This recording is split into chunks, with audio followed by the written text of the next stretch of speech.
नमस्कार साथियों, मैं प्रशांत वर्मा आप सभी का स्वागत करता हूं आपके अपने YouTube channel hearts for learning पर। जैसा कि आप सभी को पता है, इस बार जो पॉलिटेक्निक के छात्र हैं उनका जो एग्ज़ाम होने वाला है वो ऑनलाइन मेथड से होने वाला है, जिसमें एमसीक्यू टाइप क्वेश्चन पूछे जाएंगे। अब तो यूपीबीटी अपनी ऑफिशियल साइट पे भी ये नोटिस अपलोड कर चुकी है, तो इसका मतलब ये कंफर्म है कि अब जो एग्ज़ाम होने वाले हैं वो ऑनलाइन ही वाले हैं, इसमें कोई डाउट नहीं है। तो उसी को ध्यान में रखते हुए इलेक्ट्रॉनिक्स फाइनल ईयर यानी 6 सेमेस्टर के जो छात्र हैं उनके पास एक सब्जेक्ट है जिसका नाम है माइक्रोवेव एंड रडार इंजीनियरिंग। तो उसी का ये थर्ड पार्ट है एमसीक्यू टाइप क्वेश्चन का, जो इससे पहले भी 2 वीडियो अपलोड किए जा चुके हैं। अगर आप वो नहीं देखें तो इसी चैनल पे आप माइक्रोवेव एंड रडार इंजीनियरिंग की प्लेलिस्ट आपको मिल जाएगी, वहाँ से जाके आप उसे देख सकते हैं, या उसकी प्लेलिस्ट हम इसके डिस्क्रिप्शन में, इस वीडियो के डिस्क्रिप्शन में भी दे देंगे, आप वहाँ से भी देख सकते हैं, या फिर आई बटन पर क्लिक करके भी आप देख सकते हैं। तो पहला क्वेश्चन हमारा है, पहला क्वेश्चन कहता है कि number of layer in a pin diode, यानी कि जो हमारा पिन डायोड है उसमें कितने लेयर होते हैं। तो आपको पहले हम बता दें, जो हमारा पिन डायोड होता है कुछ इस प्रकार होता है। हमारा पिन डायोड जो होता है उसमें 3 लेयर होते हैं। एक हमारा होता है पी टाइप लेयर, एक हमारा आई होता है, एक एन होता है। पी टाइप लेयर जो होता है इसमें जो मेजोरिटी होती है, मेजोरिटी हमारी होती है होल, और जो हमारा एल टाइप होता है, एन टाइप, उसमें मेजोरिटी होती है इलेक्ट्रॉन, यानी कि इलेक्ट्रॉन मेजोरिटी और होल माइनॉरिटी होंगी। और पी टाइप में हमारा होल मेजोरिटी होगा, इलेक्ट्रॉन माइनॉरिटी होगा। बीच में का जो लेयर हमारा बचता है इंट्रिंसिक, यानी कि इसमें एक प्रकार से शुद्ध सेमीकंडक्टर होता है जिसमें डोपिंग नहीं की जाती है। सेमीकंडक्टर 2 प्रकार के होते हैं, इंट्रिंसिक होता है, एक्सट्रिंसिक होता है, जिसमें शुद्ध तथा अशुद्ध कह सकते हैं। जिसमें डोपिंग किया जाता है उसे एक्सट्रिंसिक कहा जाता है, जो डोपिंग नहीं किया जाता है, शुद्ध होता है, एज ए वो इंसुलेटर होता है, तो उसे कहा जाता है इंट्रिंसिक सेमीकंडक्टर। तो जो हमारा बीच में दिया जाता है ये हमारा होता है इंट्रिंसिक सेमीकंडक्टर, जिसकी लेयर इन दोनों लेयर से, यानी पी टाइप और एन टाइप से चौड़ी होती है। और ये इसीलिए बनाया था ताकि इसमें जो नेगेटिव रेजिस्टेंस हो प्रॉपर प्रोड्यूस हो सके। यह डायोड एक वेरिएबल रजिस्टर की तरह भी काम कर सकता है और ये स्विचिंग की तरह भी काम करता है। तो इस प्रकार इसमें 3 लेयर होती हैं। कौन कौन सी? एक होता है पी लेयर, एक होता है, एक पी लेयर होता है, एक आई लेयर होता है, एक एन लेयर होता है। तो इसका सही आंसर हो जाएगा हमारा answer number C. P N diode में कितने लेयर होते हैं? 3 लेयर होती हैं। आई होप ये क्वेश्चन आपको समझ में आ गया होगा। नेक्स्ट क्वेश्चन की ओर बढ़ते हैं। Dear for radar system antennas with large beam width are preferred over narrow beam antenna, यानी कि क्वेश्चन ये कह रहा है कि जो हमारा रडार सिस्टम होता है उसमें जो एंटीना यूज किया जाता है वो large beam are performed over the narrow beam, यानी कि जो नैरो बीम होता है उससे अच्छा हमारा लार्ज बीम होता है। ये सही है या गलत है? तो इसका राइट आंसर हो जाएगा ये गलत है। यानी कि जो हमारा नैरो बीम, जो क्या बोलते हैं, जो रडार सिस्टम होता है इसमें नैरो बीम एंटीना को यूज किया जाएगा तो लक्ष्य की दिशा यानी एंटीना के कोणीय स्थिति द्वारा सटीक रूप से नहीं दिया जा सकता है। इसलिए जो हमारा नैरो बीम एंटीना होता है उसी को ज़्यादा बेटर माना जाता है, यानी उस ज़्यादा सटीक हमारा लक्ष्य को क्या बोलते हैं ऑब्जर्व कर सकता है, लक्ष्य की स्थिति को बता सकता है। इसलिए जो रडार सिस्टम में होता है वो नैरो बीम एंटीना को ही यूज किया जाता है, लार्ज बीम एंटीना को यूज नहीं किया जाता है। आई होप समझ गए होंगे ये भी क्वेश्चन। नेक्स्ट क्वेश्चन की ओर बढ़ते, क्वेश्चन नंबर 3। क्वेश्चन नंबर 3 क्या है? The radar in which both transmission and reception is done using the same antenna are called, यानी कि जब रडार सिस्टम में हम एक ही एंटीना से ट्रांसमिशन करते हैं, उसी एंटीना से रिसीव करते हैं, यानी ट्रांसमिट करते हैं और रिसीव करते हैं, तो उस एंटीना को क्या कहते हैं? तो उस एंटीना को कहा जाता है, हमारा ऑप्शन दिया गया, पहले इसमें ऑप्शन देख लेते हैं। मोनोस्टैटिक रडार, बाई स्टैटिक रडार, और मोनोपोल रडार और डाईपोलर रडार। तो इसका सही आंसर हो जाएगा हमारा मोनोस्टैटिक रडार। मोनोस्टैटिक रडार जो होता है, यानी मोनोस्टैटिक एंटीना जो होता है वो जो डाटा होता है या फिर जो सिग्नल भेजा जाता है उसे ट्रांसमिट भी कर लेता है, उसे रिसीव भी कर लेता है। तो इसका राइट आंसर हो जाएगा हमारा मोनोस्टैटिक रडार। आपको बता दें कि जो ट्रांसमिशन एंटीना का सिंबल होता है वो किस इस प्रकार होता है। ये जो होता है इस तरह, अगर एंटीना आपको दिखाई दिया कहीं तो ये ट्रांसमिशन का होता है, यानी ये ट्रांसमिशन का होता है। और अगर इस प्रकार का एंटीना आपको दिखाई दिया, त्रिभुजाकार उल्टा त्रिभुज आपको दिखाई दिया इस प्रकार का, तो ये हमारा जो होता है रिसीवर एंटीना होता है। जो ये सिंबल होता है रिसीवर एंटीना होता है, और जो इस प्रकार सिंबल दिया जाता है ऐसे वाई टाइप का, तो ये हमारा हो जाता है ट्रांसमिशन एंटीना। तो आप याद किए रहना।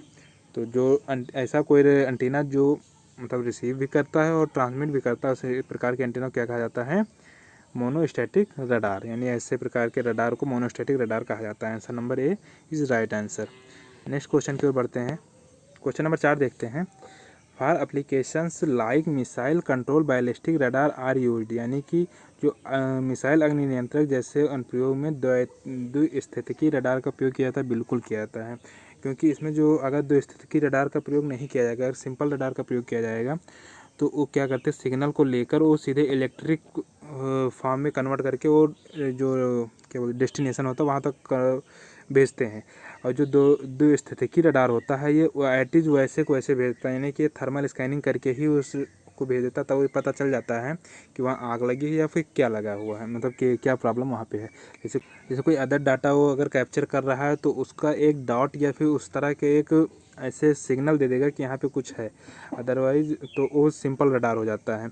और जो अगर इस तरह अग्निशामक यानी कि जहाँ फायर वायर को कंट्रोल करना होता है वहाँ पे वो थर्मल स्कैनिंग करके ही दिया जाता है, यानी कि उसकी पूरी प्रॉपर वो उस सीन को प्रॉपर वहाँ से डेस्टिनेशन तक पहुँचाता है, इसलिए वहाँ कौन सा रडार का यूज़ किया जाता है, बैलिस्टिक रडार को यूज़ किया जाता है। ठीक, तो इसका राइट आंसर हो जाएगा आंसर नंबर 4, आंसर नंबर ए यानी ट्रू है, कथन जो है ट्रू है।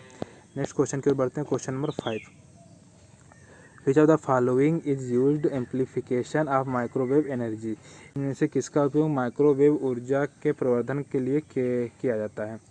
तो इसका पहला ऑप्शन दिया गया है ट्रैवलिंग वेव ट्यूब, दूसरा ऑप्शन दिया गया माइक्ट्रॉन, तीसरा ऑप्शन दिया गया रिफ्लेक्स क्लिस्ट्रॉन और चौथा ऑप्शन दिया है गन डायोड। तो इसका सही आंसर हो जाएगा हमारा ट्रैवलिंग वेव ट्यूब, यानी कि जो इससे पहले वाले वीडियो में आपको बताए थे TWT, ट्रैवलिंग वेव ट्यूब जो होता है वो क्या करता है, हमारा जो माइक्रोवेव एम्प्लीफिकेशन का काम करता है, यानी जो माइक्रोवेव एनर्जी होती हैं उसका एम्प्लीफिकेशन करता है और दूर तक उसे ट्रांसमिट करता है। ये भी एक वेव गाइड ही होता है, इलेक्ट्रोमैग्नेटिक वेव ट्रेवल करती हैं। तो इसका राइट आंसर हो जाएगा TWT। नेक्स्ट क्वेश्चन की ओर बढ़ते हैं। क्वेश्चन नंबर 6 को देखते हैं। At microwave frequency the size of antenna becomes, यानी माइक्रोवेव फ्रीक्वेंसी में एंटीना का साइज क्या हो जाता है। पहला ऑप्शन दिया गया वेरी लार्ज, सेकेंड ऑप्शन दिया गया लार्ज और थर्ड ऑप्शन दिया गया स्मॉल और डी यानी फोर्थ ऑप्शन दिया गया वेरी स्मॉल। तो अब माइक्रोवेव की बात करें तो इसमें सिंपल सी बात है, माइक्रोवेव से ज़्यादा कोई स्मॉल हो ही नहीं सकता। यानी कि आप एक फ़ोन आप देखते होंगे, मोबाइल फ़ोन, इसमें कोई एंटीना है, लेकिन हाँ एंटीना इसमें है क्योंकि बहुत छोटा एंटीना लगा, तो इसलिए इसका राइट आंसर हो जाएगा हमारा answer number D very small. तो माइक्रोवेव का जो राइट आंसर होगा हमारा, मतलब कि माइक्रोवेव फ्रीक्वेंसी के लिए जो हमें एंटीना यूज़ किया जाता है बहुत छोटा एंटीना यूज़ किया जाता है। आप सिंपल अपने मोबाइल को देख लीजिए, इस आपके मोबाइल भी माइक्रोवेव एंटीना मतलब माइक्रोवेव रेडिएशन ये कहते हैं या फिर इलेक्ट्रोमैग्नेटिक वेव रिलीज़ करते हैं, तो इसके लिए कोई एंटीना आपको दिखाई नहीं दे रहा, लेकिन रियल में इसके अंदर एंटीना है, तो इसलिए जो इसका राइट आंसर हो जाएगा हमारा वेरी स्मॉल। नेक्स्ट क्वेश्चन की ओर बढ़ते हैं। नेक्स्ट क्वेश्चन क्या है हमारा, question number 7, which of the following noise become importance of microwave frequency, यानी कौन सी निम्न में से कौन सी नॉइस इम्पॉर्टेंस देती है माइक्रोवेव फ्रीक्वेंसी में, यानी माइक्रोवेव फ्रीक्वेंसी में कौन सी नॉइस होनी चाहिए। तो पहला ऑप्शन दिया गया है शार्प नॉइस, दूसरा ऑप्शन दिया गया है फ्लिकर नॉइस, तीसरा ऑप्शन दिया थर्मल नॉइस, चौथा ऑप्शन दिया गया है ट्रांजिट टाइम नॉइस। तो इसका जो राइट आंसर होगा answer number D transit time noise. Transit time noise जो होता है वो माइक्रोवेव में काफ़ी ज़्यादा इंपॉर्टेंस रखता है, इसके बारे में कल हमको बताए थे आपको। क्वेश्चन नंबर 8 देखते हैं। क्वेश्चन नंबर 8 क्या है, the key difference between circuit theory and transmission line theory is, यानी सर्किट थ्योरी और ट्रांसमिशन लाइन थ्योरी में जो मेन अंतर है वो क्या है। तो पहला ऑप्शन दिया गया है सर्किट एलिमेंट, दूसरा ऑप्शन है बी ऑप्शन दिया गया वोल्टेज, सी ऑप्शन दिया है करंट और डी ऑप्शन दिया इलेक्ट्रिकल साइज। इसका राइट आंसर हो जाएगा option number D electrical size. Electrical size जो हमारा ट्रांसमिशन लाइन थ्योरी और जो हमारा सर्किट थ्योरी है इन दोनों का मेजर डिफरेंस होता है। नेक्स्ट क्वेश्चन की ओर बढ़ते हैं। क्वेश्चन नंबर 9, क्वेश्चन नंबर 9 क्या हमारा है, the substance used the manufacturing of Gunn diode. Option number ए दिया है हमारा, ऑप्शन नंबर ए दिया गया है गैलिनियम आर्सेनाइड, ऑप्शन नंबर 2 दिया गया है indium phosphide, option number C दिया गया है ए एंड बी यानी गैलिनियम आर्सेनाइड और indium phosphide, option number D दिया है नन ऑफ द एबव यानी कि इनमें से कोई नहीं। तो इसका राइट आंसर हो जाएगा option number C A and B both, यानी कि गैलिनियम आर्सेनाइड और इंडियम फास्फाइड दोनों का यूज किया जाता है। तो अगर हम थोड़ा सा गन डायोड के बारे में जानकारी लें, आप जनरली जितने भी डायोड सुनते होंगे उसमें आप देखते होंगे दो जंक्शन होते हैं, एक पी टाइप से होता है, एक एन टाइप होता है। लेकिन जो गन डायोड होता है इसमें केवल एक ही जंक्शन होता है जिसे एन टाइप ही कहा जाता है। एन टाइप जंक्शन इसमें होता है। और इसको जो सबसे पहले बनाया गया था, मतलब कि जिस वैज्ञानिक ने बनाया था उनका नाम था JB gun, GUNN, JB gun होता है जो इनके बनाया गया था, जिसके द्वारा उनका नाम था JB गन। कब बनाया गया था? 1963 में। 1963 में JB गन द्वारा बनाया गया था। कौन सा डायोड? Gunn diode. इसकी जो सबसे बड़ी इम्पॉर्टेंट बात है कि इसमें जंक्शन जो होता है एक ही जंक्शन होता है, वो भी एन जंक्शन होता है। उसी के द्वारा नेगेटिव रेजिस्टेंस प्राप्त किया जाता है। एन टाइप सेमीकंडक्टर के द्वारा ही इसमें नेगेटिव रेजिस्टेंस प्राप्त किया जाता है। और जो इस डायोड में एन टाइप सेमीकंडक्टर यूज किया जाता है, इसकी डोपिंग हाई डोपिंग किया जाता है जिससे नेगेटिव रेजिस्टेंस प्राप्त किया जा सके इससे। और इन डायोड की जो थिकनेस होती है लगभग 1 माइक्रोमीटर से लेके 30 माइक्रोमीटर तक होती है। 30 माइक्रोमीटर तक होती है, यानी कि 1 to 30 माइक्रोमीटर इसकी थिकनेस होती है। ये कुछ इसके बारे में बातें हो गई। और इसका जो राइट आंसर हो जाएगा हमारा answer number C is right, यानी कि जो इसका बनाने मैन्युफैक्चरिंग में जो पदार्थ का यूज़ किया जाता है, यानी जिसके द्वारा ये बनाया जाता है, वो हमारा इंडियम आर्सेनाइड तथा इंडियम फास्फाइड और गैलीनियम आर्सेनाइड दोनों का यूज़ किया जाता है। इसका सिंबल कुछ इस प्रकार होता है जो आप देख सकते हैं। ये इधर एनोड इधर कैथोड, और दोनों ये पूरा जो हमारा डायोड दिया गया एन टाइप सेमीकंडक्टर का ही बना हुआ है। इसके बाद बुक से आप पढ़ लेंगे एक बार अच्छे से, तो हो सकता है 1-2 क्वेश्चन इस पर और सारे बनते हों, तो एक बार आप जरूर पढ़ लेना इन चीज़ों को। इंपॉर्टेंट क्वेश्चन है ये। नेक्स्ट क्वेश्चन की ओर बढ़ते हैं। Question number 10। क्वेश्चन नंबर 10 क्या है हमारा? Which of the following is a characteristic of tunnel diode, यानी कि टनल डायोड के बारे में बात करना है यहाँ पे। निम्न में से टनल डायोड की विशेषता क्या है? पहला ऑप्शन दिया गया है हाईली डोप्ड, दूसरा ऑप्शन दिया गया option number B negative resistance area, तीसरा ऑप्शन दिया गया फास्ट स्विचिंग, चौथा ऑप्शन दिया ऑल ऑफ द एबव। तो इसका राइट आंसर होगा answer number D, all of the above. यानी कि जो हमारा टनल डायोड होता है ये हाईली डोप्ड भी होता है, नेगेटिव रेजिस्टेंस एरिया भी उसके अंदर होती है, और फास्ट स्विचिंग यानी कि स्विचिंग का भी काम करता है। इसका राइट आंसर हो जाएगा हमारा answer number D, all of the above. साथ ही में ये भी याद किए रहना, जो टनल डायोड होता है इसका दूसरा नाम भी स्काई डायोड होता है, SAKI। स्काई डायोड इसका दूसरा नाम होता है, इसके नाम से भी ये जाना जाता है। नाम से इसका पता है कि ये टनल डायोड है। तो टनल डायोड कहा क्यों गया, इसके बारे में अगर थोड़ी बात की जाए तो इसमें डोपिंग हाई होती है। जो आपकी इसके कैरेक्टरिस्टिक में आप देखें हाई डोपिंग होती है। तो हाई डोपिंग होने से क्या होता है, इसमें टनलिंग प्रक्रिया संभव हो जाती है। टनलिंग प्रक्रिया क्या होता है कि जब किसी चीज़ को आप EDC में इसके पहले पढ़े होंगे आप टनल डायोड, उसके बाद बताया गया कि इस डायोड को टनलिंग प्रक्रिया तक ले जाया जाता है। वहाँ पे क्या किया जाता है, जो इसमें डोपिंग जैसे बहुत ज़्यादा हाई डोपिंग की जाती है जिससे इसमें निगेटिव रेजिस्टेंस शो करने लगता है, यानी कि जो बीच का बैरियर है वो बहुत ख़त्म हो जाता है, बिल्कुल नामात्र हो जाता है। पी टाइप और एन टाइप के बीच में जो बैरियर हमारा आता है जिसे हम रीजन कहते हैं, वो रीजन बिल्कुल ख़त्म हो जाता है। तो इस प्रकार से टनलिंग प्रक्रिया पर ये काम करता है। और इसमें जो कैरेक्टरिस्टिक्स हैं वो हमारा है हाईली डोप्ड, नेगेटिव रेजिस्टेंस और fast switching, all of the above इसका राइट आंसर है। क्वेश्चन नंबर 10 का जो राइट आंसर होगा हमारा answer number 10 is answer number D is right answer, all of the above. Next question की ओर बढ़ते हैं। क्वेश्चन नंबर क्या है हमारा 11। आप देख लीजिए, ये भी इसका टनल डायोड का सिंबल होता है, और ये कैथोड है, ये एनोड है। तो आप इस प्रकार से इसको भी देख सकते हैं टनल डायोड का सिंबल क्या होता है। ठीक, ये सिंबल है, ये भी सिंबल है, और हमारा AN होगा, AS होगा। आप इस तरह इसको भी देख सकते हैं, ये तो सिंपल सी बात है। नेक्स्ट क्वेश्चन की ओर बढ़ते हैं। What is the benefit of wave guide, यानी वेव गाइड जो होता है उसकी बेनिफिट क्या होती हैं। तो सबसे पहले हम बात करते हैं वेव गाइड क्या होता है। वेव गाइड एक खोखली ट्यूब होती है जिसमें विद्युत चुंबकीय तरंग प्रोपोगेट करती है, यानी कि एक ऐसा ट्यूब होता है जो इलेक्ट्रोमैग्नेटिक वेव होती है उनको ट्रेवल करने में उनकी सहायता करती है, यानी कि उनको गाइड करती हैं। इसलिए इसका नाम भी दिया गया है वेव गाइड। इलेक्ट्रोमैग्नेटिक वेव को गाइड करने वाली जो युक्ति यूज किया जाता है उसी को कहा गया है वेव गाइड। ये फ्रीक्वेंसी को एक स्थान से दूसरे स्थान तक सुगमता से ट्रेवल कर सकती हैं, और इनका एक कई प्रकार के कई शेप में बनाए जाते हैं। जैसे आप देख सकते हैं कि स्क्वायरल शेप में बनाए जाते हैं, सर्कुलर वेव गाइड भी बनाए जाते हैं, इलिप्टिकल बनाए जाते हैं, डबल रिजिड से बनाई जाती है, सिंगल रिजिड बनाई जाती है। कई शेप में आपको वेव गाइड मिल जाएंगे, आपके सिलेबस में भी कई शेप में इसको दिया गया है। तो अब इसकी देखते हैं इसकी बेनिफिट क्या होते हैं। ईजी फैब्रिकेशन भी इसका एक बेनिफिट ही है। Ability of Henle the power, ये भी इसका बेनिफिकेशन है, मतलब बेनिफिट ही है। लो लॉस, ये भी इसका एक बेनिफिट है। और ऑप्शन नंबर डी दिया है ऑल ऑफ द एबव इसका, यानी कि ये पता चल रहा है कि ऑप्शन नंबर डी जो है वो राइट आंसर होगा, यानी ऑल ऑफ द एबव इसका राइट आंसर होगा। क्वेश्चन नंबर 11 का जो राइट आंसर होगा option number D is right answer, all of the above benefit के अंतर्गत।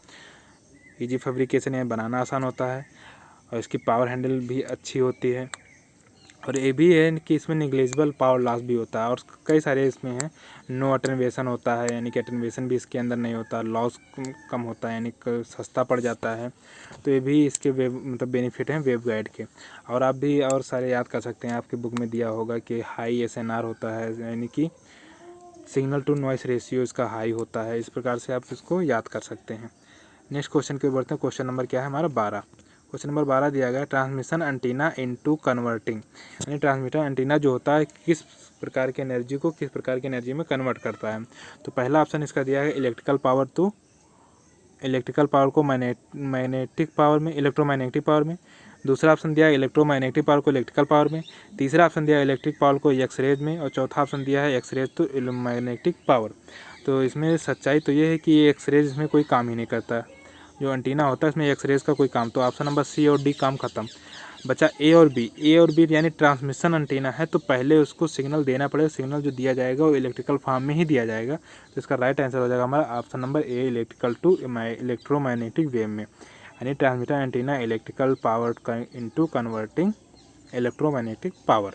यानी जो हमारा ट्रांसमिशन एंटीना होता है जो जहाँ से इसका ओरिजिन होता है सिग्नल का, वो इलेक्ट्रिकल पावर में ही उसको सिग्नल को एंटीना को दिया जाता है। एंटीना उसे इलेक्ट्रोमैग्नेटिक वेव में कन्वर्ट करके वो पूरे ब्रह्मांड में वो उसे ट्रांसमिट कर देती है। और जो रिसीविंग एंटीना होता है वो शुरुआत में जो सिग्नल पाता है और इलेक्ट्रोमैग्नेटिक वेव में पाता है उसको भी वो इलेक्ट्रिकल एनर्जी में कन्वर्ट कर देता है।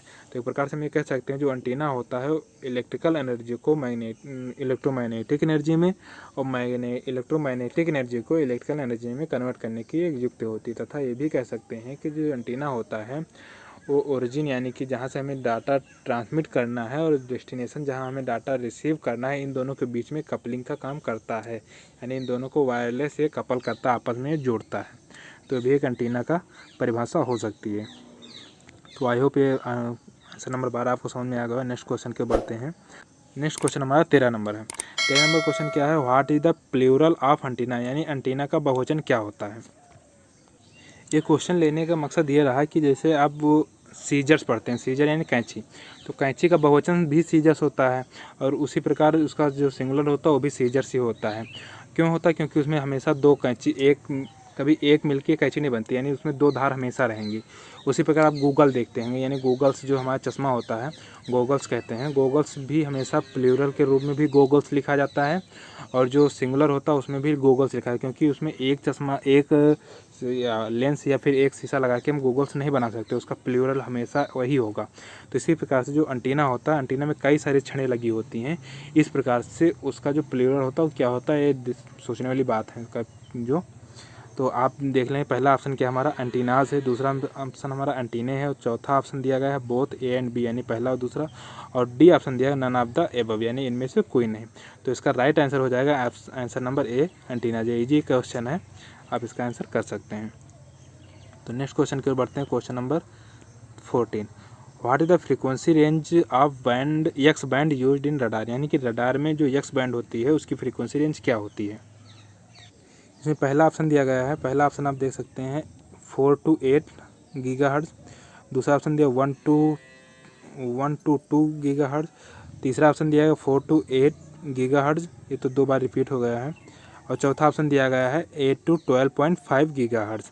तो इसका राइट आंसर हो जाएगा हमारा option number D is right answer, यानी कि जो हमारा 8 to 12.5 गीगाहर्ट्ज़ वो हमारी एक्स बैंड की मतलब रडार के एक्स बैंड की फ्रीक्वेंसी रेंज है। और साथ में आप ये भी याद किए जो 4 to 8 गीगाहर्ट्ज़ दिया गया है, ये दिया गया है सी बैंड के लिए। सी बैंड की जो फ्रीक्वेंसी रेंज होती है रडार में वो 4 to 8 गीगाहर्ट्ज़ होती है, और 1 to 2 गीगाहर्ट्ज़ जो होती है वो हमारी होती है यल बैंड की। एल बैंड की जो फ्रीक्वेंसी रेंज होती है 1 to 2 गीगाहर्ट्ज़ होती है, और 8 से लेके 12.5 जो गीगाहर्ट्ज़ जो होती है वो हमारी होती है एक्स बैंड, किसमें, रडार फ्रीक्वेंसी में। ठीक, नेक्स्ट क्वेश्चन की ओर बढ़ते हैं। आप ये तीनों फ्रीक्वेंसी रेंज याद किए रहना। नेक्स्ट क्वेश्चन की ओर बढ़ते हैं, क्वेश्चन नंबर 15 जो कि लास्ट क्वेश्चन है। Full form of radar, radar का फुल फॉर्म क्या होता है? पहला ऑप्शन दिया गया है रेडियो डायरेक्शन एंड रैंगिंग, दूसरा ऑप्शन दिया गया रेडियो डिटरमाइंड एंड रैंगिंग, तीसरा ऑप्शन दिया गया रेडियो डिटेक्शन एंड रीजनिंग, चौथा ऑप्शन दिया गया रेडियो डायरेक्शन एंड रीजनिंग। तो इसका राइट आंसर हो जाएगा हमारा answer number is a, right answer, यानी कि radio direction and ragging radar का फुल फॉर्म होता है। ये भी याद किया रहना, काफ़ी इंपॉर्टेंट क्वेश्चन है। रडार का फुल फॉर्म पूछा जा सकता है, रेडियो डायरेक्शन एंड रैंगिंग। तो आज का ये लास्ट क्वेश्चन था। आई होप ये वीडियो आपको समझ में आया होगा, इससे काफ़ी अच्छी नॉलेज आपको मिली होगी। अगर वीडियो पसंद आया हो तो प्लीज़ वीडियो को लाइक करें, शेयर करें अपने दोस्तों के साथ, और चैनल को सब्सक्राइब करना बिल्कुल भी ना मिले, ताकि आगे आने वाले वीडियो आपको प्रॉपर तरीके से मिलती रहें। तो बस आज के लिए इतना ही, मिलते हैं किसी नेक्स्ट वीडियो में, तब तक के लिए जय हिंद, धन्यवाद।